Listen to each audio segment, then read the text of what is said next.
Bien, je crois que nous pouvons commencer. Buonasera a tutti. Si vede con l'attenzione e il numero, vedo che i ranghi di sedie vanno veramente fino in fondo, che questa è una sera importante e lo è perché è dedicata a Notre Dame, 6 mesi dopo l'incendio che ci ha sconvolto tutti e che ha commosso tanti noi francesi che abbiamo preso la dimensione di quanto era importante Notre Dame per la nostra anima, nel nostro immaginario nazionale, ma anche un po' dappertutto il mondo ed in particolare in Italia, e devo dire che siamo tutti stati molto emozionati, commossi dalla solidarietà incredibile che è venuta dall'Italia. E mi ricordo che quando questo è successo, quando l'incendio è successo, eravamo con un gruppo dell'ambasciata a Venezia per parlare appunto patrimonio. Stavamo in una cena di lavoro accanto alla Fenice, in un ristorante accanto alla Fenice, e quindi abbiamo appreso l'incendio e tutti gli sviluppi, quindi in questo posto vicino alla Fenice. E lì c'è stato un momento di comunione, perché tutti nel ristorante, in questo locale, si ricordavano dell'incendio della Fenice che avevano visto in prima persona e proprio accanto. E quindi si sono veramente molto emozionati, era una comunione. E poi ci hanno dato un messaggio fantastico, cioè la Fenice è stata distrutta, ma ce l'abbiamo fatta, è stata restaurata, ricostruita, ancora più bella di quello che era prima. E quindi non dovete avere veramente speranza. Questo era un messaggio veramente fantastico. E purtroppo vediamo che queste tragedie si riproducono e abbiamo saputo con grandissimo dolore quello che è successo a Torino alla Cavallerizza Reale, quindi qui il soffitto si è bruciato e crollato e quindi si vede che quanto è fragile il nostro patrimonio e quanto è importante avere tutti i savoir-faire per poter ricostruirli e restaurarli. Questo evento molto speciale, come lo sapete, si inserisce in un ciclo sul patrimonio e dentro di questo, perché è il tema scelto nel 2019, è per quello che abbiamo dedicato anche più eventi a Leonardo da Vinci in tutte le dimensioni, in particolare Leonardo da Vinci architetto e genio che cercava di adattare quello che vedeva nella natura per produrre delle macchine. E quindi riprenderemo questo tema il 28 ottobre con un soggetto che è la meccanica della vita. Per tornare a Notre Dame, dopo 6 mesi possiamo fare un primo bilancio, è proprio quello che faranno quindi i più grandi esperti di Notre Dame che sono con noi. Perché Notre Dame è divenuto un cantiere colossale. Subito lo sgombero è cominciato, subito la messa in sicurezza è cominciata, io l'ho vista di prima persona e anche siamo ancora in questa fase di pre-diagnosi che dopo permetterà di fare le scelte e dopo fare il proprio restauro.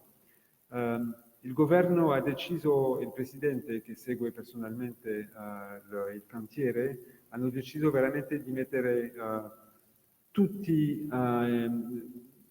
in azione. Ovviamente sappiamo che ci sono finanziamenti stanziati perché c'è stata una generosità straordinaria su questo cantiere, ma anche l'importante era di poter andare veloce, non troppo veloce perché ci sono le scelte scientifiche, eccetera, ma che una volta fatto tutto che non ci siano degli ostacoli amministrativi, eccetera. Per quello che un'agenzia è stata stabilita per legge per fare in modo che tutto il processo di ricostruzione sia il più snello possibile. Mi ricordo anche, questo è un ricordo personale, della visita del presidente Mattarella a Notre-Dame, maggio scorso, mese di maggio scorso. È andato, come lo sapete, ad Amboise e Chambord per i 500 anni della morte di Leonardo e ha deciso di andare a Notre-Dame, di recarsi sul sito. Era con il cardinale arcivescovo di Parigi e quindi ha visto il cantiere. Quindi questo rimarranno sempre per me delle immagini molto, molto forti. E questa sera quindi abbiamo la fortuna di avere con noi grandissimi architetti ed ingegneri. Io comincerei per Charles Hubert, che è architecte en chef des monuments historiques, che è je ne vais pas dire une corporation, ma molto molto prestigiosa, molto prestigiosa, è presidente della Compagnie des Architectes en Chef des Monuments Historiques, quindi veramente fa capo a tutto questo mondo di eccellenza. E per 4 mesi dopo l'incendio ha fatto parte della squadra incaricata della gestione del progetto di restauro e in questo contesto ne è stata anche la portavoce. Dopo abbiamo l'immenso privilegio di avere Carlo Blasi. Carlo Blasi che ha svolto, che è molto conosciuto, molto noto in Italia, che ha svolto ricerche sulla stabilità e tanti lavori di direzione sui numerosi edifici monumentali. E Carlo Blasi è presente, svolge un ruolo molto importante sul cantiere di Notre-Dame e quindi questo illustra perfettamente la complementarietà delle competenze tra Italia e Francia per quanto riguarda la salvaguardia del patrimonio. E poi avremo anche Bernardino Chiaia, che non ha preso parte ai lavori di Notre-Dame, ma in quanto direttore del SISCOM, che è il Centro Interdipartimentale Safety of Infrastructures and Constructions del Politecnico di Torino, ci porterà ovviamente preziosi chiarimenti sui nuovi approcci di analisi dei rischi e di resilienza per le infrastrutture di cui è specialista, veramente uno dei più grandi esperti europei, e per moderare, diciamo, per presentare il nostro dibattito abbiamo l'immenso privilegio anche di avere Angiola Codacci, caporedattore cultura per l'Espresso. Vorrei ringraziare particolarmente la presenza di 2 eminenti rappresentanti dell'Aquila che sono qui con noi e che con grande amicizia partecipano a questa serata, perché se una città in Italia che è stata colpita e quindi che rappresenta appunto questa questione del restauro, della ricostruzione della rinascita è proprio l'Aquila. Abbiamo Fabrizio Aquilio, assessore del turismo. Se vous pouvez vous lever, si vous pouvez faire parola.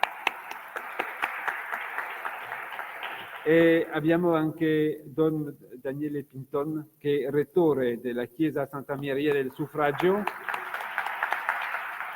che come lo sapete è stata riaperta l'anno scorso e il Presidente Mattarella era presente per questa riinaugurazione. È stata una coproduzione italo-francese e parlato con appunto gli architetti, gli restauratori, hanno imparato molto dall'altro, è stata veramente una cooperazione veramente esemplare. Voilà, credo che ho detto tutto. Il Presidente Macron ha detto che la ricostruzione sarà compiuta nel 2024, adesso quindi Madame Hubert e tutti gli altri ci diranno quindi come facciamo. Grazie, merci beaucoup.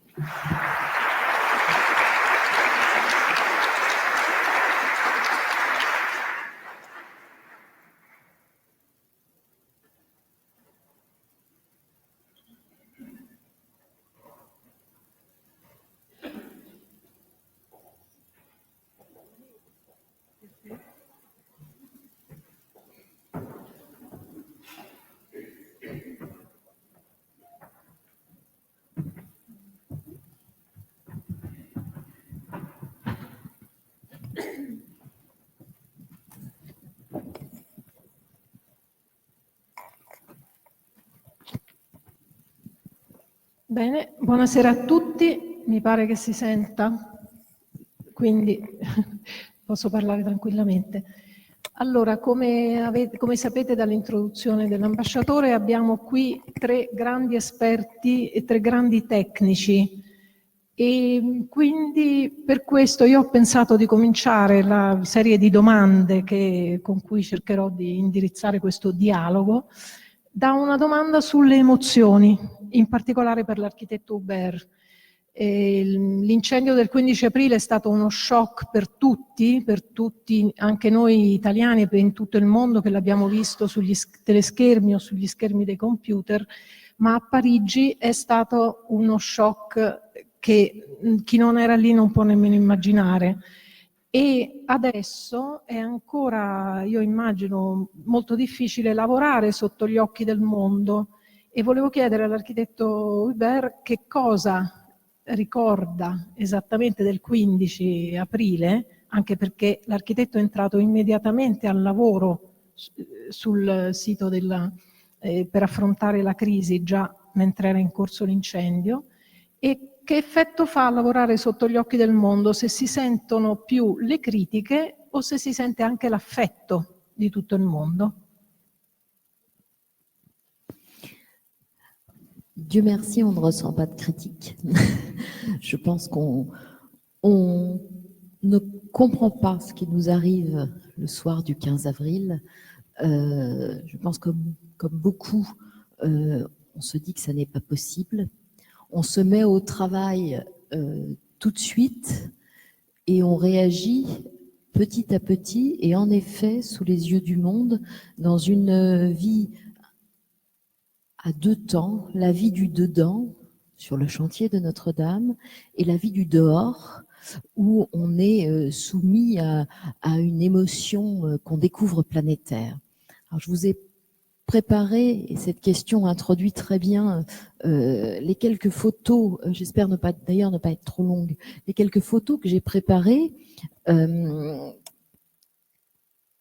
mesi dopo, c'est une très belle question et je remercie Monsieur l'ambassadeur de nous la poser ce soir parce que on a passé 6 mois.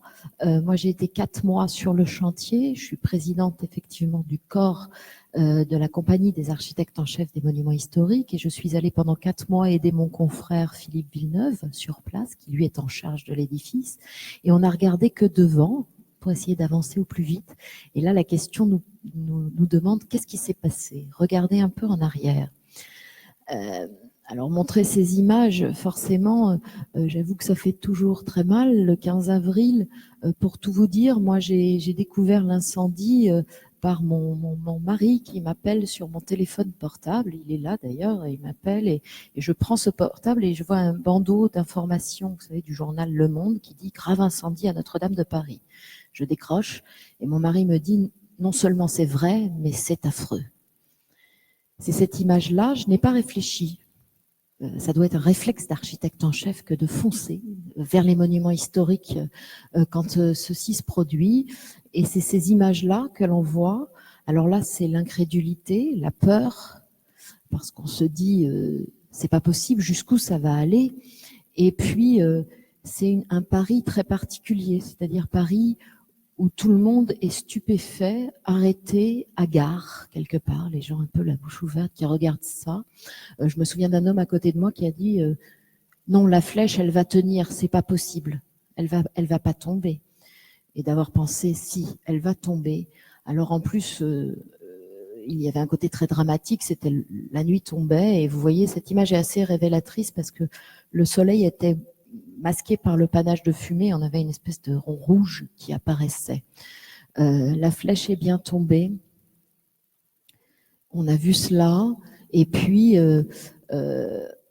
j'ai réussi, moi j'ai été autour de la cathédrale pendant 1 heure où les pompiers et les policiers évacuaient les résidents et j'ai pu rentrer après sur ordre du poste de commande vers 20h30. Alors, on se met immédiatement au travail.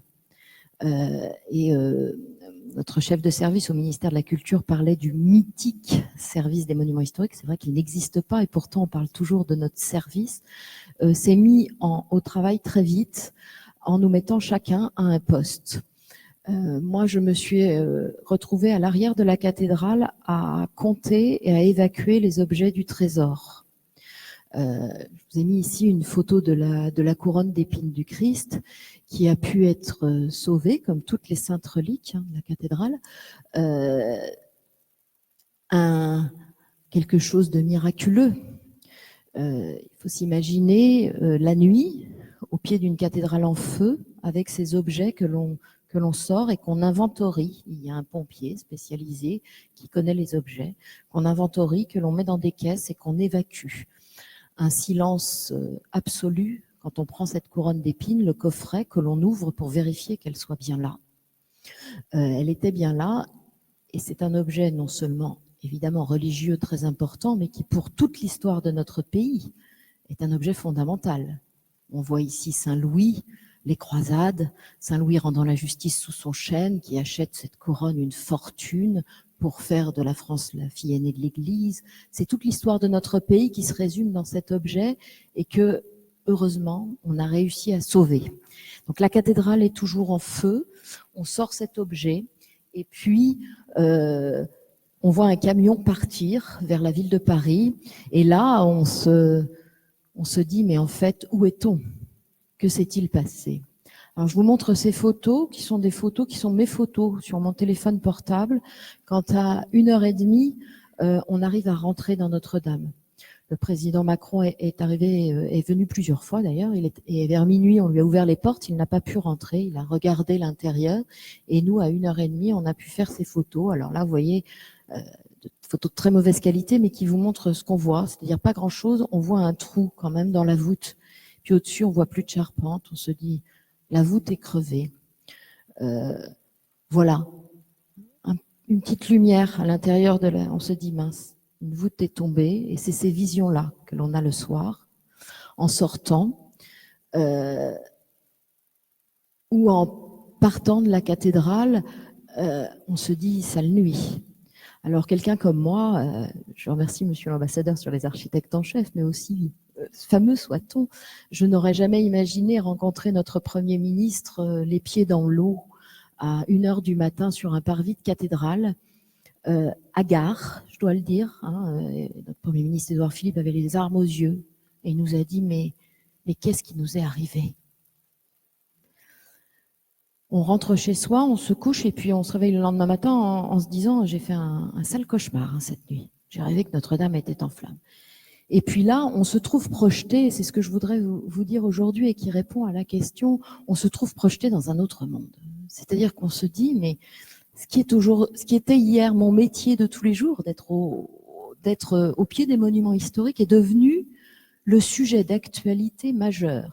Et on a ces images qui tournent en boucle. Alors là, ces images, c'est quand même notre président de la République, notre Premier ministre, le ministre de la Culture, la maire de Paris, le président de l'Assemblée nationale, ainsi que l'archevêque de Paris, qui parlent de votre métier de tous les jours. Quelque chose qui est sidérant.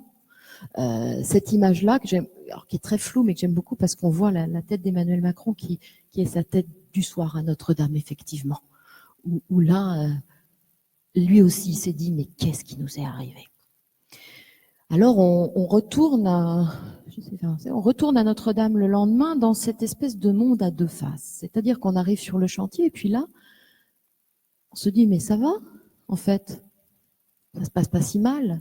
On la regarde, et puis il y a que la partie haute du bras de transept où on voit qu'il y a quand même un petit problème, mais on se dit on a sauvé le principal. On a eu très peur la nuit de l'incendie avec la tour nord, quand on a vu des flammes sortir, on s'est dit si le beffroi de la tour nord flambe, les cloches s'effondrent, la tour part avec, et là on n'a plus de façade à Notre-Dame. Donc on a ça, ces visions-là, et puis ces visions intérieures où quand même on se rend compte de la charge et de tout ce qu'il va y avoir à faire. Alors je ne m'étendrai pas parce que Carlo Blasi va sûrement beaucoup plus parler du projet, de tout ce qui est en cours. Ce qui se passe à ce moment-là, c'est la mise en place des travaux d'urgence, dont Carlo va vous parler.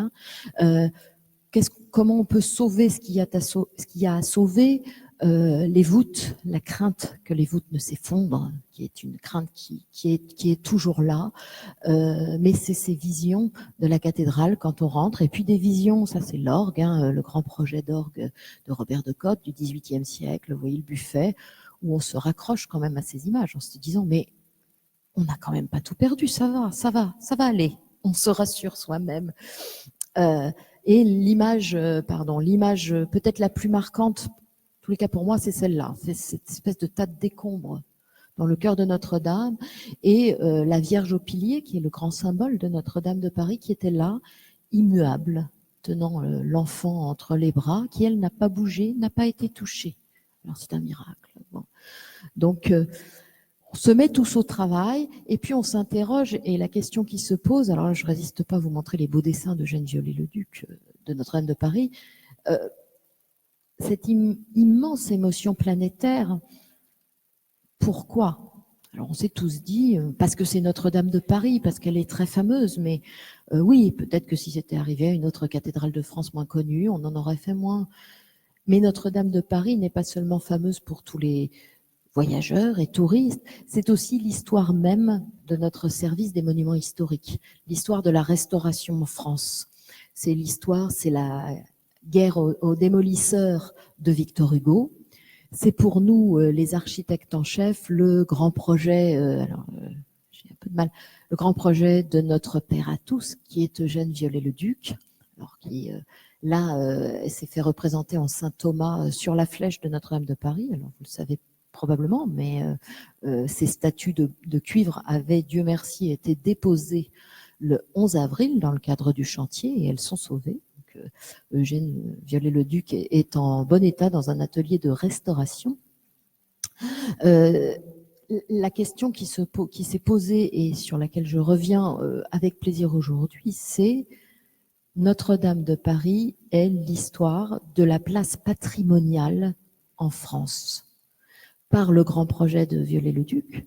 Et pareil, je ne résisterai pas à vous montrer cette magnifique caricature d'Eugène Viollet-le-Duc dans les années 1850, quand il faisait son projet. Alors vous le voyez qui tient Notre-Dame dans la main, et vous pourrez remarquer à quel point la flèche était levée et à quel point cette flèche faisait déjà polémique. C'est toute notre histoire. Pardon, on va le laisser là. C'est toute notre histoire et notre relation au patrimoine qui a été mise en cause, qui a été interrogée dans cet incendie. Et c'est là que ça devient très intéressant. Alors, coupe d'Eugène Viollet-le-Duc, magnifique. Qu'est-ce qu'on a perdu aujourd'hui ? Alors, on ne sait pas exactement encore, puisqu'il y a des questions sur les maçonneries qui se posent encore. On a perdu cette flèche, on a perdu le toit, la charpente, la forêt, 850 ans, un grand drame.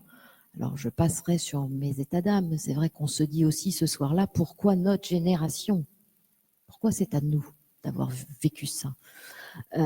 On a perdu les parties hautes, mais toutes les parties basses, et c'est ce qui est très perturbant d'ailleurs quand on voit Notre-Dame aujourd'hui, sont en assez bon état, avec la question sur les voûtes. Et quand on est face à la façade aujourd'hui, il manque la flèche derrière, mais quand on la regarde, on se dit, mais quel est le problème ? Alors, oula, ça va beaucoup trop vite là, tout à coup. 6 mois, c'est 6 mois de réunions de chantier qui paraissent classiques. Alors là, vous avez une photo, mon confrère Rémi Fromont qui travaille avec des maîtres verriers. Un chantier qui démarre, comme beaucoup d'autres chantiers, avec des problématiques, je vous ai dit tout ce qu'on a perdu, mais des problématiques assez importantes. La dépose des œuvres d'art, 1300 œuvres sont sorties de Notre-Dame en 10 jours. Aucune perte. Alors les voûtes ont rempli leur rôle d'isolation au feu de manière formidable. Hein. Elles sont aujourd'hui, on se demande dans quel état elles sont, mais aucune perte. On sort les objets, on a des inquiétudes énormes sur cet échafaudage qui est un jeu de Mikado dont on se demande comment il tient. Là encore, s'il y avait besoin de prouver qu'il était autostable, et qu'il ne touchait pas à la charpente, la preuve a été faite. Les étaiements, vous le voyez à gauche, qui se mettent en place. Ça passe très difficilement. Des traces de l'incendie sur les beffrois, le plomb, alors dont on a beaucoup parlé après, le plomb qui a fondu, qui dégouline, que l'on retrouve au sol partout, des morceaux qui vont être récupérés, probablement refondus pour retrouver leur place, des éléments de maçonnerie comme celui-là, vous voyez l'échelle est donnée par les hommes qui sont en bas, on est sur des échelles colossales, ce qui explique la longueur des travaux, je n'oserais pas dire la lenteur, parce qu'il n'y a pas de lenteur. Tout se fait, mais tout est long, parce que tout est énorme. Ces pignons, qui sont aujourd'hui étayés, les questions des chimères, que l'on voit partout, qui sont, là encore, l'image de Notre-Dame et de sa grande restauration au XIXe siècle, alors qu'on fait tenir par des moyens, des sangles dans les premiers jours au plus vite, et qui seront confortés. Le beffroi nord, donc qui nous a fait une frayeur la nuit de l'incendie, où le feu a été circonscrit très vite.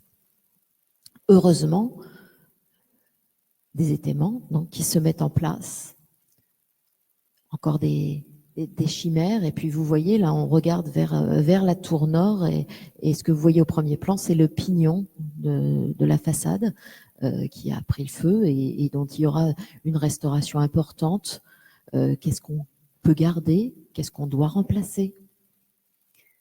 Ces visions, j'y reviens, l'intérieur de Notre-Dame, qui nous interrogent quotidiennement.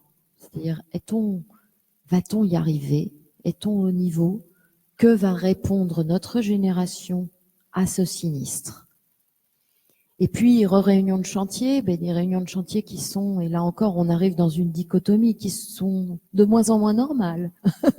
On peut le dire, là, on voit mon confrère Philippe Villeneuve, qui est l'architecte en chef en charge de l'édifice, qui fait sa réunion de chantier devant notre ministre. Alors ça, c'est quand même un peu moins courant. Franck Riester, qui a été là très souvent, et qui nous redonne le poids de notre charge tous les jours. C'est-à-dire que quand vous voyez votre ministre qui vient sur le chantier, vous sentez bien que vous n'êtes pas sur un chantier normal.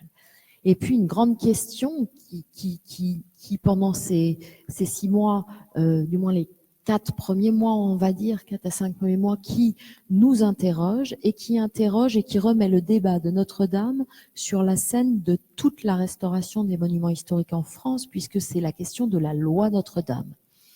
Alors là, c'est une image tirée de la presse avec la députée Anne Bruniera, qui était rapporteure de ce grand projet, où là, on a souhaité se donner un outil particulier pour ce chantier exceptionnel, mais où on vient interroger, notamment à travers les dérogations possibles, l'ensemble des 44 000 monuments historiques en France. C'est-à-dire ce qu'on fera à Notre-Dame, et il n'a jamais été question de ne faire autre chose qu'un chantier exemplaire, servira de modèle pour le reste. Donc à partir du moment où on envisage déroger, on s'imagine tous, moi la première en tant qu'architecte, sur nos petits chantiers dans la campagne française, nous dire « attendez, vous l'avez fait à Notre-Dame, c'est pas chez nous que vous allez faire autrement ». Donc, se battre pour l'ensemble des monuments historiques français lorsque l'on travaille sur Notre-Dame de Paris. Alors là, je le dis très franchement, ça a été mon rôle de présidente de compagnie, d'être auditionnée à l'Assemblée nationale, au Sénat, mais d'expliquer cette notion qui nous est si particulière en France, avec notre loi de 1913, à tous. Que ce qu'il faut comprendre, c'est d'être à la fois sur ce chantier, puis d'être à la fois face à des sénateurs pour leur expliquer notre métier. Des visites, 6 mois, c'est aussi des visites. Alors là, j'ai choisi une photo, vous voyez, c'est Justin Trudeau, le Premier ministre canadien, donc des personnalités, pareil, qu'on n'imaginerait pas rencontrer, qui viennent au chevet de cet édifice et où, quotidiennement, on nous rappelle qu'on est sous l'œil du monde entier, ce que vous nous demandiez. Tout le monde regarde, que tout le monde nous regarde, à qui on doit, qui sont forcément très, très attristés, très marqués, parce que la vision de désolation de l'intérieur de Notre-Dame est très choquante. Donc des rencontres improbables, là encore, à qui on doit raconter notre quotidien et notre métier de tous les jours. Alors j'ai une photo qui est rigolote, parce qu'il y a de très belles rencontres, hein, des très beaux moments, en tous les cas pour moi, la femme de notre président qui vient nous soutenir beaucoup. Et puis, passer les rencontres officielles, c'est ça le quotidien à Notre-Dame. C'est qu'est-ce qui nous reste? Comment va-t-on faire? Parce qu'on est sous l'œil du monde, morceau d'une ferme du 19e siècle, une des rares fermes conservées de charpente, des morceaux de plomb. Tout est consigné. Alors c'est ce qui prend énormément de temps, c'est-à-dire que tout est inventorié, consigné, et on imagine comment on va remettre en place. On ne peut pas accéder sous les voûtes, ce sont des robots qui font le travail, hein, qui récupèrent tous les éléments, qui mettent sur des tapis roulants. On n'oublie pas qu'on est dans le cadre d'une enquête, c'est-à-dire que les premiers à regarder les débris sont les policiers qui prélèvent, et puis ensuite les laboratoires de recherche des monuments historiques, les archéologues viennent prendre chaque élément, les trier, donc voilà les machines, les mettre sur des palettes pour voir, vous voyez, des pierres qu'on pourra certainement reposer, les inventorier. Donc voilà ce qui s'est passé pendant 6 mois, alors ça vous donne un champ énorme, hein, où il faut tout inventorier, de belles découvertes, une sculpture de la Croisée de Nef, 18e siècle, de Germain Boffrand, en bon état. Bon, elle est un peu dans la cendre, mais elle est en bon état et elle survivra. Et en parallèle, ce que je voulais vous dire, ces conférences de presse, c'est notre ministre de la Culture qui s'était mis devant cette façade dont on se dit, ben en fait, ça va pas si mal, et qui devoir expliquer et devoir revenir à la poussière et à la cendre pour inventorier. Voilà ce qui se passe pendant 6 mois. J'en aurais fini après quelques images du chantier, mais qui ont quelques mois. Celle-ci, et puis celle qui est assez fameuse, qui est celle-là, par l'AFP, où je laisserai sûrement la parole à mon confrère Carlo, puisque c'est les images que l'on voit de Notre-Dame depuis des mois et auxquelles on ne veut pas s'habituer, mais puisqu'on aimerait la revoir avec son toit, mais qui nous interroge sur son avenir et sa réouverture le plus tôt possible.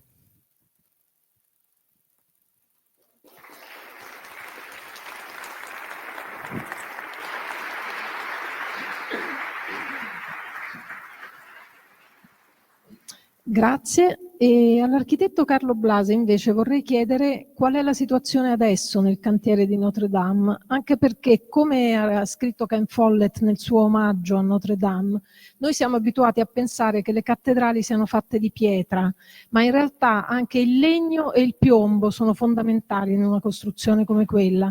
Il legno è quello che il 15 aprile ha creato il disastro, e il piombo è il materiale che sta dando più problemi oggi. Si, merci. Je vais dire tout d'abord que je parlerai en français. Monsieur l'ambassadeur, vous devez m'excuser pour les fautes que je ferai, mais puisqu'on est dans un territoire français, c'est un geste de bonne volonté, disons. Et effectivement, les bois, c'est ce qui a brûlé. Mais la pierre a des grands problèmes avec le feu car s'éclate. Donc, c'est très difficile puis la récupérer, la réutiliser. La toiture devrait être complètement refaite, mais les dommages plus difficiles sont exactement ceux de la pierre. Alors, après la première intervention qu'on a vue, et il y a maintenant le problème de la mise en sécurité.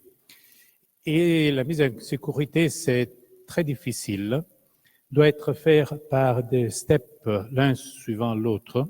On ne peut pas travailler dans tous les endroits dans le même temps. Et par exemple, un problème, c'est le nettoyage. Le nettoyage qui devra être fait, comme on verra, avec des ouvriers suspendus. On ne peut pas marcher sur les voûtes. Et pour faire le nettoyage, il faudra d'abord démonter les grands d'échafaudage que vous avez vus avant. Et puis, il y a les problèmes des voûtes. Des voûtes sont effondrées, mais puisqu'on n'a pas pu monter sur les voûtes, c'est dangereux. On n'a pas pu être sûr, évaluer la situation de sécurité des voûtes. Donc, c'est dangereux de travailler sur les voûtes, mais aussi, c'est aussi très dangereux de travailler en bas, car des pierres peuvent tomber. Et donc, ça, c'est quelque chose qui ralentit le travail. Vous voyez ici une voûte endommagée et il faudra d'abord bien faire des tests pour savoir la résistance de la pierre, pour pouvoir les restaurer, pour pouvoir marcher sur les voûtes. Donc, des grandes difficultés. Ça, c'est la façon dans laquelle on doit travailler. Donc, c'est très difficile. Vous voyez, vous comprenez comme on ne peut pas mettre un grand nombre d'ouvriers à travailler sur ces ponts. Et la même difficulté, au fond, c'est aussi pour les architectes qui font le consultant sur place. J'ai dû faire un stage des cordistes pour pouvoir continuer à travailler sur Notre-Dame. Et donc, je disais, la pierre, il faudra exactement savoir faire une map de toute la dégradation de la pierre, hein, soit dans les voûtes. Et pour faire ça, il faudra marcher, il faudra travailler sur les voûtes, mais pour le moment, ce n'est pas possible. Et vous voyez ici les problèmes de la pierre. C'est vraiment la pierre les gros problèmes, et il faudra bien étudier tous les dommages dans tous les endroits. Il faudra faire des maps du dommage dans tous les murs. Et puis il y a les plombes. Vous voyez à droite une fontaine de plombes. Mais la fontaine, c'est très belle, mais ce n'est pas un problème. Le problème, c'est la poussière du plomb qu'on trouve sur les poutres en bois, et la poussière du plomb qu'on trouve un peu partout. Et d'abord, il faut enlever les poudres en bois, brûler. Mais seulement après, on pourra nettoyer complètement la cathédrale et donc même travailler avec un peu plus de facilité et moins de problèmes, soit pour la santé, soit pour les difficultés de travailler dans ces conditions. Et puis le gros problème de montage de l'échafaudage.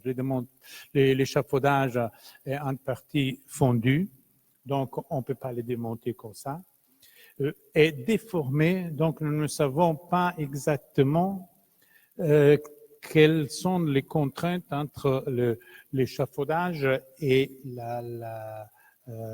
les pierres de la cathédrale. Donc, il faut les démonter avec une grande prudence. Mais il faudra d'abord les renforcer.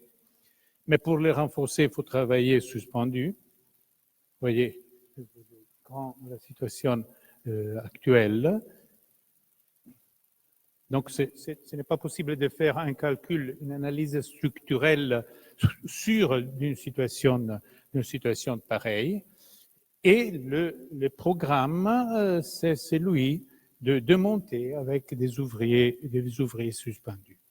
Mais puisqu'on ne peut pas connaître quelles seront les réactions de cet échafaudage quand on va couper un élément en fer, hein, si on a un élastique tendu, on ne le voit pas qu'il est tendu, mais quand on va le couper, on a une réaction imprévue. Donc, il faut d'abord renforcer la cathédrale. Il faut d'abord renforcer les arcs-boutants. Donc, vous comprenez qu'on ne peut pas sauter une marche de cette échelle qui nous amènera à la mise en sécurité complète. Heureusement, il y a un système de contrôle, de monitorage. Il y a plus ou moins, je crois, 80 instruments qui nous donnent la situation de la température et toutes les variations, les déformations de l'échafaudage et des voûtes. Et puis, il y a les problèmes de l'équilibre. Donc, on a des problèmes de sécurité, des problèmes de santé des ouvriers et il y a des problèmes de santé du bâtiment, de sécurité du bâtiment. Vous connaissez sans doute l'équilibre des cathédrales gothiques. Il y a des voûtes très hauts et il y a des arcs-boutants qui prennent la poussée des voûtes, et puis il y a des gros piliers qui attrapent et stabilisent tous les systèmes. Et évidemment, ça c'est le système actuel. Il n'y a plus la toiture, mais les pierres, à part les parties qui sont tombées, et la situation de la nef est celle-ci. Eh bien, on est en train de faire évidemment des évaluations numériques avec les instruments de calcul actuels, mais il faut calculer aussi qu'il y a des parties des voûtes qui sont effondrées. Donc, l'équilibre original est perdu. Il y a des arcs-boutants qui poussent où il n'y a plus la voûte. Donc, dans des situations d'équilibre instable. Et c'est pour ça qu'on a décidé de mettre des cintres pour soutenir les arcs. Donc, toute la cathédrale doit être renforcée avant de pouvoir faire un démontage de ces grands échafaudages qui est à présent, disons, la chose plus difficile, le problème plus difficile à résoudre. On a dû trouver des appuis, on a ajouter des appuis en briques pour être sûr que les vieux murs de la cathédrale puissent soutenir les poids d'échafaudage. Pour le moment, seulement des cintres, mais un jour, il y aura un grand échafaudage, un grand parapluie pour pouvoir reconstruire la toiture. Et ceci sont les zones d'appui plus dangereuses. Voilà une cintre qui est mise en place. Vous comprenez la difficulté de faire un travail pareil. Regardez comme les arcs-boutants sont minces, sont très subtils. On doit éviter tous les chocs contre la pierre. Et c'est un travail qui... Vous voyez, regardez cette photo qui vous donne la difficulté de transporter ces grands cintres et les mettre en place au millimètre avec une attention énorme. Et tout ça, je répète, doit être fait avant de pouvoir travailler sur les voûtes, avant de pouvoir nettoyer les voûtes, avant de pouvoir démonter l'échafaudage. Voilà. La cintre et les ouvriers qui travaillent. Alors, les chœurs, maintenant, tous les chœurs a déjà été renforcés. Nous sommes en train de renforcer, de mettre les cintres dans la nef. Mais là encore, il y a un problème de succession des travaux, car pour mettre les cintres, il faudrait démonter une partie du grand échafaudage. Et l'inspecteur du travail nous a dit non, on ne peut pas commencer à démonter l'échafaudage. Alors, on doit mettre les cintres, et pour mettre les cintres, il faut démonter l'échafaudage. Pour démonter l'échafaudage, il faut mettre les cintres. Donc, vous comprenez qu'il faut rejoindre toujours des compromis dans les chantiers pour pouvoir avancer avec la sécurité nécessaire, avec la prudence nécessaire pour sauver ouvriers et cathédrales. On a déjà vu cette photo pour la consolidation du pignon. Et puis, comme je disais avant, notre travail, c'est aussi celui de prévoir le grand échafaudage qu'on devra construire, donc un échafaudage assez lourd, avec le vent. Évidemment, il faut éviter de les retrouver dans la Seine et donc il faut être sûr que cet endroit-ci puisse supporter les poids d'échafaudage. Pour faire ça, encore une fois, il faut d'abord renforcer toute l'église et tous les arcs et les voûtes. Et bon, le problème de la reconstruction.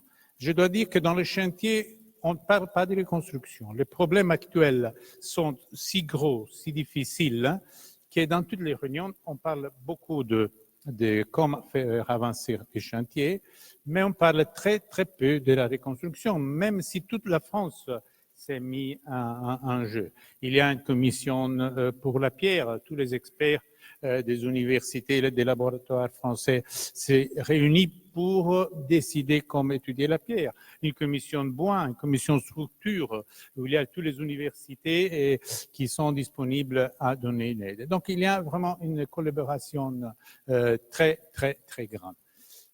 Et comment reconstruire, je répète, on ne le sait pas, mais je vous pose la question pour qu'on a quelques mois pour réfléchir. La mise en œuvre est prévue pour un temps encore de 6 mois. Donc, on espère d'ici à 6 mois d'avoir la cathédrale bien nettoyée, d'avoir la cathédrale mise en sécurité, pour pouvoir aller étudier tous les dommages procurés par le feu et pour pouvoir commencer à décider qu'est-ce qu'il faudra faire. Bon, la toiture, d'abord la reconstruction des voûtes. Bon, les professeurs de restauration disent que quand il y a une lacune, quelque chose qui manque, on peut la refaire à l'identique. Donc, je pense que les voûtes seront reconstruites exactement à l'identique. Ce ne sera pas un travail facile, mais c'est une chose possible. Mais il y a des autres zones qui devront être renforcées. Et comme vous voyez ici, c'est une partie de la voûte qui a déjà été nettoyée. On pouvait travailler en sécurité. Et la voûte semble dans une condition pas mal. Donc, sans doute, il y aura des zones moins endommagées et des zones plus endommagées. Vous voyez ici, c'est nettoyé et c'est pas mal du tout. On a les relevés, donc on peut reconstruire. Et alors, je fais vous voir un travail qu'on a terminé il y a un mois. C'est la cathédrale de Mirandola. Vous voyez, les voûtes dans cette cathédrale, tremblement de terre, étaient complètement perdus. On les a reconstruits, même si en effet ces voûtes sont des voûtes légères à cause de problèmes de sécurité avec le tremblement de terre. N'ont pas été reconstruites en briques. Mais cette partie, une petite voûte, a été complètement refaite. Donc, c'est une chose possible qu'on fait normalement, la reconstruction des voûtes.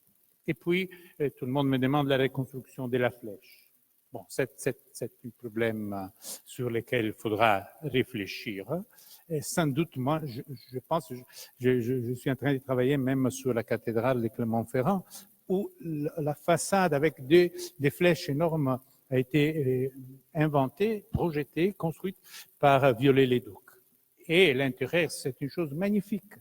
Donc, quelqu'un a dit que puisque la flèche et des autres parties ont été faites au XIXe siècle, ne sont pas si importants. Je trouve ça une chose assez bête, car la flèche était une construction fantastique comme technique, comme c'était pas la flèche originale, on le sait, mais en Italie aussi. Moi, je suis florentin. La cathédrale de Florence a une façade qui a été faite en 1883. La Santa Croce aussi. Nous avons des ponts reconstruits. Donc, il faut réfléchir et décider. Et pour la forêt, la charpente intérieure, on a une relevée faite par l'architecte en chef Rémi Fromont, qui fait partie du groupe de la maîtrise d'œuvre. On a un relevé parfait de toute la charpente. Je ne vais pas vous montrer les dessins. Donc, on a la connaissance parfaite de celle qui était la situation de la charpente. Et vous voyez, fantastique, très belle. Il faudra réfléchir sur comment la reconstruire. Et sans doute, si on regarde, on avait parlé de faire un concours. Si on regarde les choses qui ont été proposées pour la reconstruction, ici il y a un bassin de natation très bien pour les touristes, une pyramide comme la pyramide du Louvre, une flèche énorme, on ne sait pas comment la soutenir, et je ne sais pas, un jardin, peut-être un zoo sur la cathédrale. Alors, entre nous, on a dit, bon, il faut faire attention à faire des concours publics. Souvent, on peut avoir des résultats qui ne sont pas tout à fait satisfaisants. Bon, merci pour votre attention.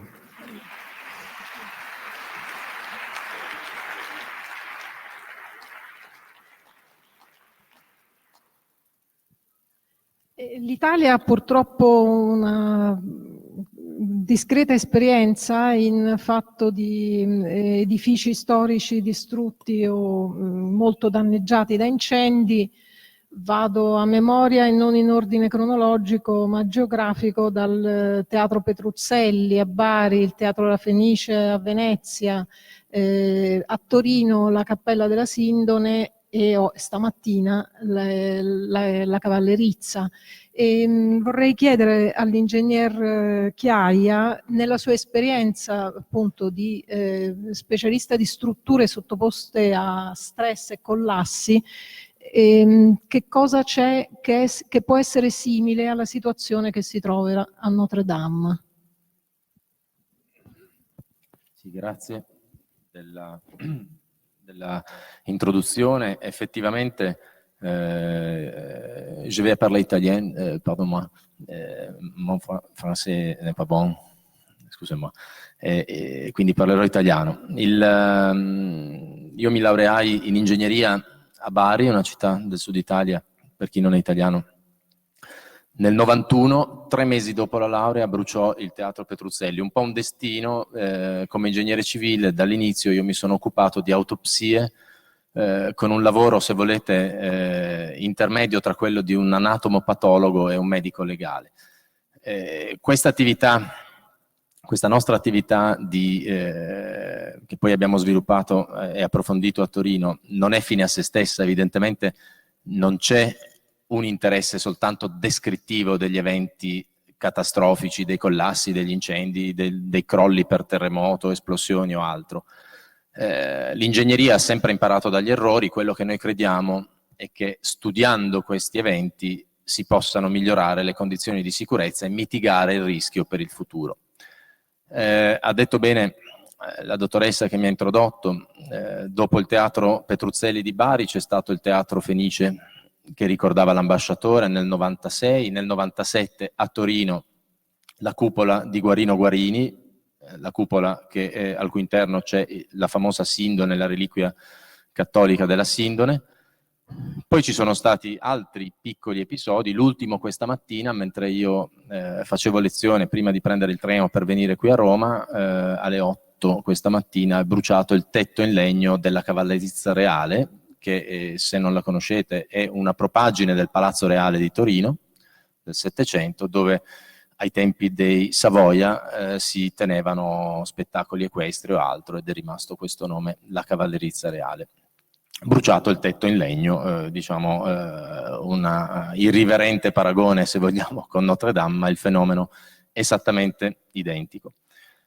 Perché bruciano questi beni culturali con tanta frequenza e tanta facilità? Intanto brucia tutto, bruciano le navi, bruciano le città. L'incendio è un qualcosa che nella storia del mondo insomma ha generato trasformazioni urbanistiche, ha generato trasformazioni ingegneristiche importanti. Ricordate per esempio Londra, Amburgo, i grandi incendi di Londra e di Amburgo, l'industria assicurativa, le assicurazioni sono nate, Lloyd's è nata dopo l'incendio di Londra. Negli Stati Uniti, Chicago, San Francisco, dopo quei grandi incendi è stata abbandonata la costruzione in legno. Tokyo, dall'altra parte del mondo, il grande incendio di Tokyo all'inizio del secolo scorso ha cambiato completamente la forma della città. I beni culturali hanno una vulnerabilità particolare. Il rischio, vedete, ho cercato, diciamo, noi ingegneri abbiamo sempre questa tendenza un po' a essere tecnici. Io credo che la tecnica è importante e le cose vanno, come dire, spiegate rigorosamente. Il rischio è il prodotto di 3 fattori. Il primo fattore è la pericolosità che esiste su una certa struttura, su un certo edificio. Il secondo è la vulnerabilità, il terzo è l'esposizione. Per capirci, nel caso di Notre Dame, la pericolosità era un cantiere probabilmente intorno alla Guglia, la pericolosità era la presenza di impianti di estinzione incendio probabilmente non adeguati, la vulnerabilità era invece intrinseca. I beni culturali, i beni monumentali hanno una vulnerabilità intrinseca che deriva anche dalla loro architettura intrinseca. Il legno, prima ha detto il professor Blasi, giustamente, negli edifici storici c'è una quantità di materiale combustibile che non c'è negli edifici moderni. Il legno, il piombo che fonde, gli arazzi, eravamo qui prima, adesso non voglio fare, diciamo, scaramanzie particolari, ecco, bravo, l'ambasciatore vedo che in Italia ha imparato a toccare ferro. In un palazzo come questo, arazzi, tappeti, il combustibile è tanto. Le forme architettoniche, queste strutture mancano di compartimentazione, sono ambienti grandi. La propagazione di un incendio, l'ossigenazione dell'incendio, che è fondamentale, no, per la reazione chimica del fuoco, è molto facile in questi ambienti. E pensate all'effetto camino generato dalla flash, dalla guglia di Notre Dame. Quando si è sfondata la cupola a Bari del Petruzzelli, i fumi sono arrivati a 300 metri. E così la cupola del Guarini a Torino. Quindi la forma architettonica favorisce questa vulnerabilità.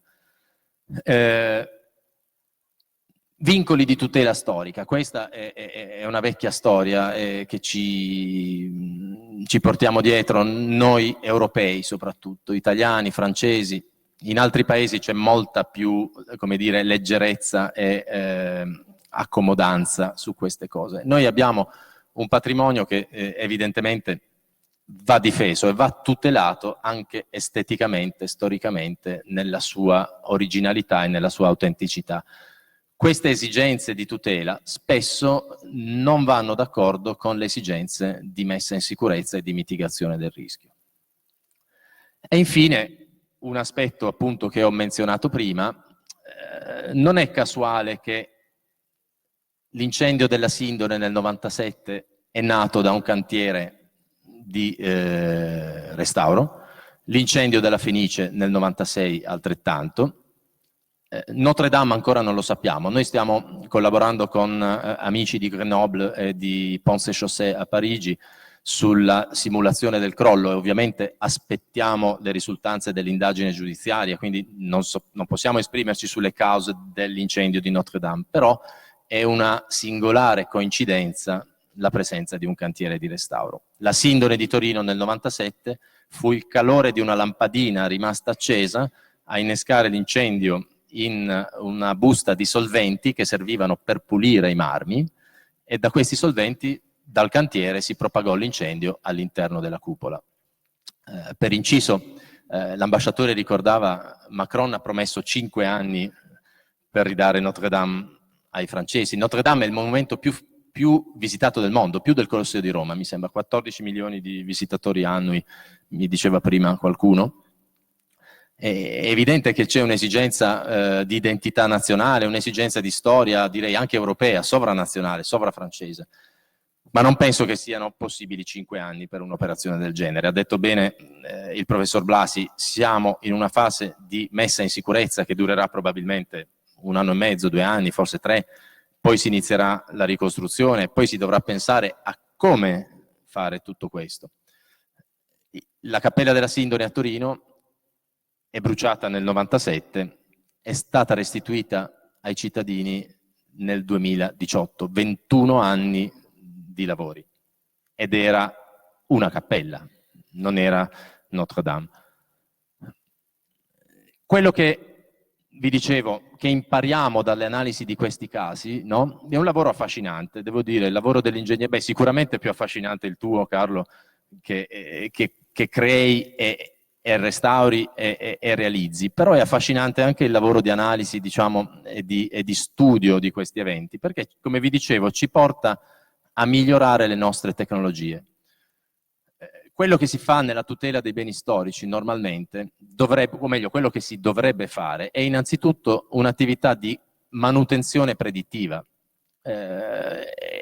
Nel mondo dell'ingegneria, adesso, e non è solo nei beni culturali, abbiamo avuto in Italia, a Genova, il crollo del Ponte Morandi, che da un punto di vista ingegneristico ha un'importanza confrontabile con quello di Notre Dame. Lì parliamo di un ponte del 1968, ma parliamo di un ponte simbolo dell'ingegneria civile italiana, così come Notre Dame era un simbolo mondiale dell'architettura gotica.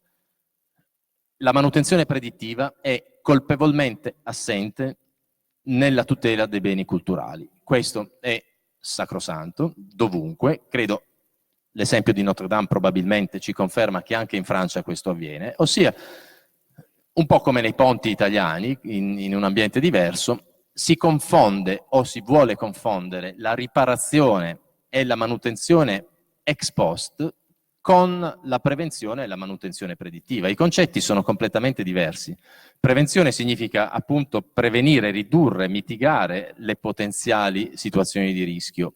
Riparare significa intervenire quando qualcosa è successo. Troppo spesso si trascura la manutenzione predittiva. È incredibile che noi si debba fare manutenzione predittiva su un'automobile dove la casa madre ci richiama quando a 70.000 km dobbiamo sostituire le pasticche dei freni, dobbiamo sostituire l'olio del cambio. La manutenzione predittiva sugli utensili, sulle macchine, si fa da tanti anni. Sugli aeroplani ovviamente si fa da sempre, sulle navi si fa. Nell'ingegneria civile, nell'architettura e nei beni culturali colpevolmente questo non è fatto. Poi c'è un problema, l'ultimo, la rifunzionalizzazione del bene. Le business school oggi in Italia, in Francia, proprio mi dicevano, anche Sorbonne, gran parte del management dei beni culturali è orientato a una nuova destinazione d'uso dei beni culturali, quindi a modificare la destinazione originale. Non è il caso di Notre Dame, evidentemente. Però è il caso, per esempio, della Cavallerizza. La Cavallerizza a Torino era un posto, diciamo, abitato. Troverete scritto sui giornali occupato, c'erano i centri sociali. Era un bene del Settecento di proprietà comunale, piuttosto trascurato, forse ne abbiamo troppi. E quindi era abitato, c'era un carico anche appunto di pericolosità per la presenza di persone che cucinano, che dormono, che lavorano e che volevano peraltro fare una modifica di questo ambiente realizzando una pista di skateboard interno. È come se noi qui a Palazzo Farnese, in questa bella sala, volessimo fare una pista di pattinaggio o qualcos'altro di questo tipo. Allora, se si vuol fare qualcosa del genere e modificare la destinazione d'uso, bisogna intervenire in maniera corretta. Oggi le tecnologie consentono controllo e manutenzione dei beni architettonici ad altissimo livello. La sensoristica moderna è talmente miniaturizzata, a basso costo, può essere installata in modalità wireless senza cablaggi o altro, questi sensori hanno la capacità di captare segnali deboli di fumo, di calore, di innesco di incendio, con una accuratezza incredibile. Trovo veramente strano che non si parta con una campagna di controllo e monitoraggio attivo verso questi rischi, soprattutto nei beni di grande importanza.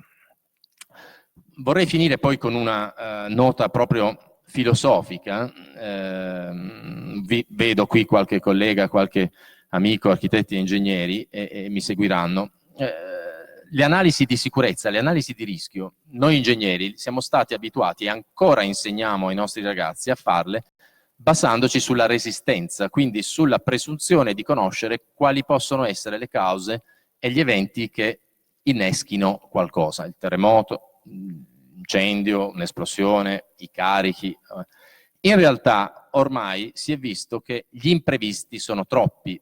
nel momento in cui io ho una cattedrale come Notre Dame dove entrano 14 milioni di persone, certamente gli si dice non devi fumare dentro, non devi accendere insomma, sigarette, accendini, non devi lasciare apparecchi elettrici accesi e quant'altro. Sicuramente io sono convinto anche nel cantiere ci saranno state diciamo, direttive simili, ma è impossibile prevedere tutto. Allora quello che oggi si sta facendo è che si sta andando verso analisi di rischio basati sulle conseguenze, quindi è proprio un cambio diametrale di approccio allo studio del rischio sulle costruzioni, nello specifico dell'incendio, ma lo stesso può valere per altri fenomeni, basandoci quindi sulle conseguenze e non sulle cause. In pratica significa passare dal concetto di resistenza al concetto di resilienza. Mi sembra che l'ambasciatore l'ha anche citato. La resilienza è un concetto molto diverso dalla resistenza. Significa prevedere che un evento imprevisto e imprevedibile a scala locale non causi un collasso progressivo o un disastro di scala troppo grande. Quindi io non posso impedire su Notre Dame che qualcuno butti una cicca o lasci una lampadina accesa come è successo a Torino. Io non posso eliminare tutte queste possibili cause. Io devo però studiare un sistema di prevenzione e mitigazione del rischio, che può essere una protezione attiva, una protezione passiva, a seconda dei vari casi. Gli esperti di incendio sanno di cosa parlo, ma che mi vadano a limitare l'effetto di quello che succede. E quindi questo è il concetto di resilienza, è il nuovo concetto, insomma, che va implementato. Con le nuove tecnologie io sono convinto che questo si possa fare a basso costo, su grande scala e su tutti i beni culturali che, a mio parere, come ha detto anche l'ambasciatore, sono veramente quello che caratterizza buona parte di ciò che è Europa oggi e quello che all'estero, fuori dall'Europa, è percepito come Europa. Grazie.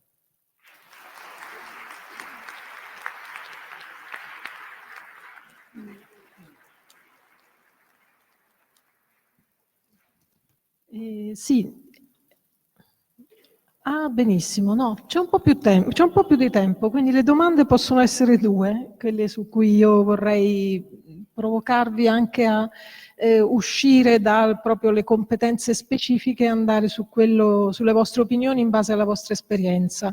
Quindi parliamo del come ricostruire Notre Dame, una volta stabilito che è troppo presto per parlarne, però dalla vostra esperienza e per la vostra sensibilità, è giusto nel 2019 pensare di ricostruire una cattedrale che ha avuto dei grandi danni, seguendo l'esempio delle costruzioni distrutte durante la Seconda Guerra Mondiale, quindi quasi tutte in Germania o Monte Cassino si è cercato di ricostruirle esattamente come erano, mentre in Inghilterra Coventry è stata mantenuta come un rudere e accanto è stata costruita una nuova costruzione.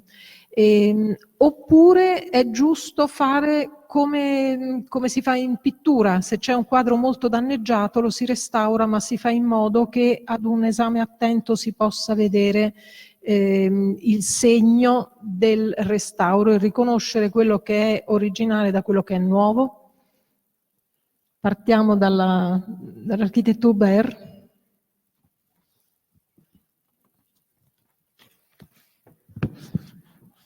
C'est tout l'enjeu du projet.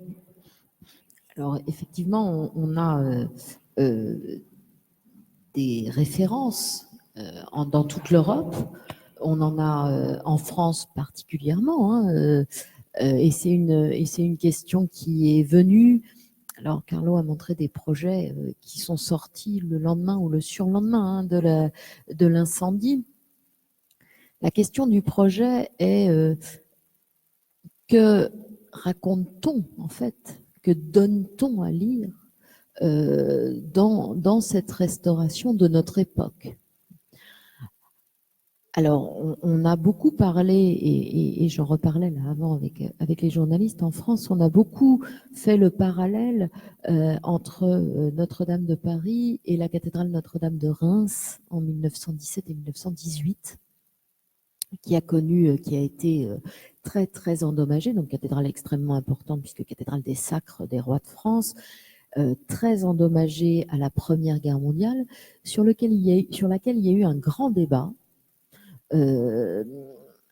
Est-ce qu'on laisse la ruine pour montrer le martyr de la guerre, ou est-ce qu'on la reconstruit et on a eu l'impression de faire disparaître la Première Guerre mondiale?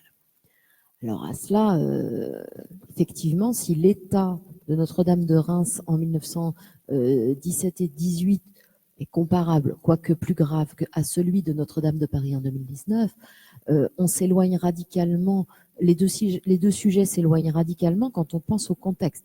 C'est-à-dire que Dieu merci, le 15 avril 2019 à Paris, on n'était pas dans le cas d'un conflit armé, on n'a pas cet épisode majeur de l'histoire à raconter, puisque la cathédrale de Reims a été restaurée, on lui a construit une charpente sublime en ciment armé.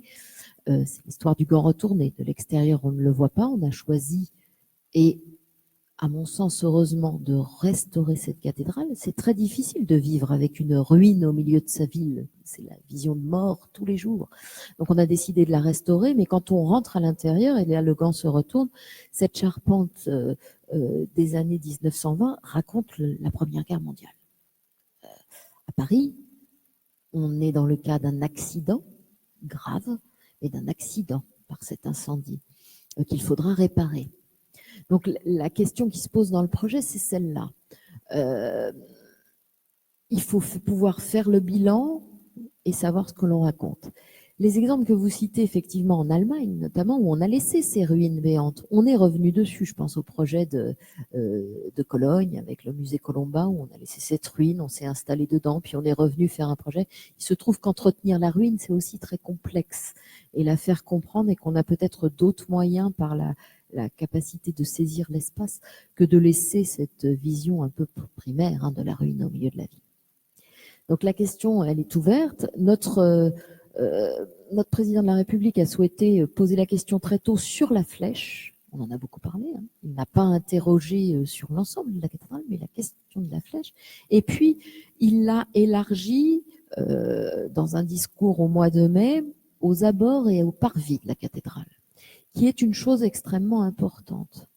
Parce que Notre-Dame de Paris, c'était, avant le 15 avril, 13 à 14 millions de visiteurs par an, premier édifice visité en France, qu'on accueillait par une queue sur un parvis, si je puis me permettre, et puis une porte. C'est la plus simple, le plus simple exercice pour accueillir les gens, c'est d'ouvrir une porte. Eh bien, c'était ça.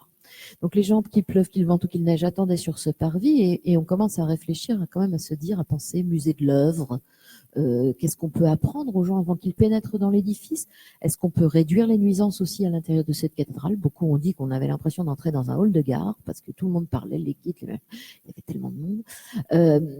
Et la contemporanéité de cette cathédrale et le projet contemporain, il résiste certainement dans l'ancrage de cet édifice dans la ville de Paris actuelle. Donc je pense que le sujet va s'éloigner.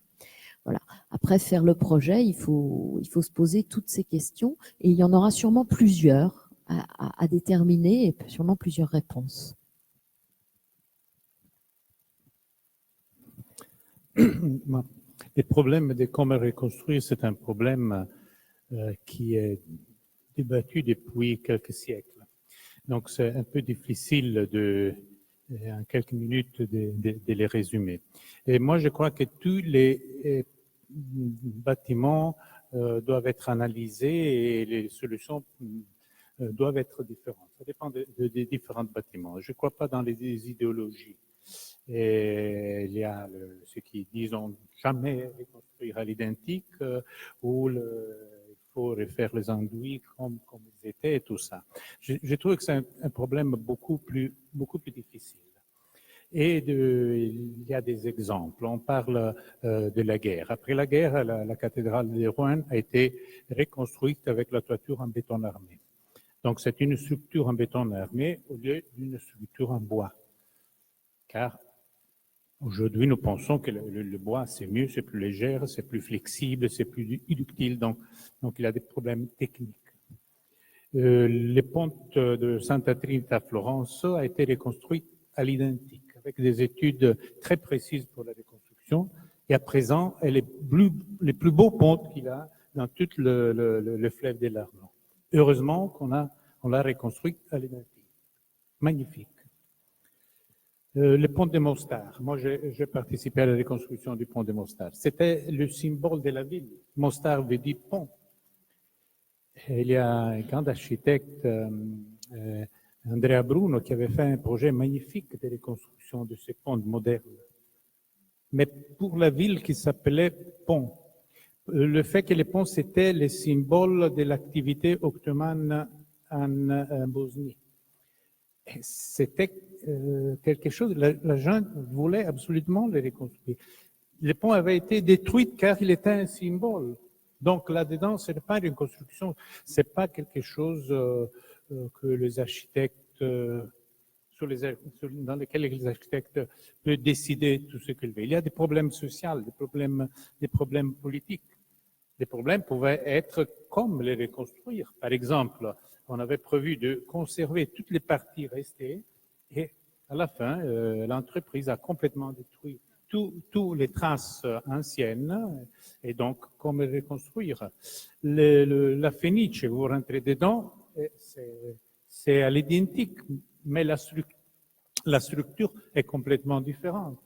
Le théâtre Petruzzelli aussi, moi je suis très content d'avoir fait une structure pour soutenir la voûte qui est complètement différente. C'est un bois moderne, mais vous rentrez dedans et c'est la même chose, c'est ce qui rassemble.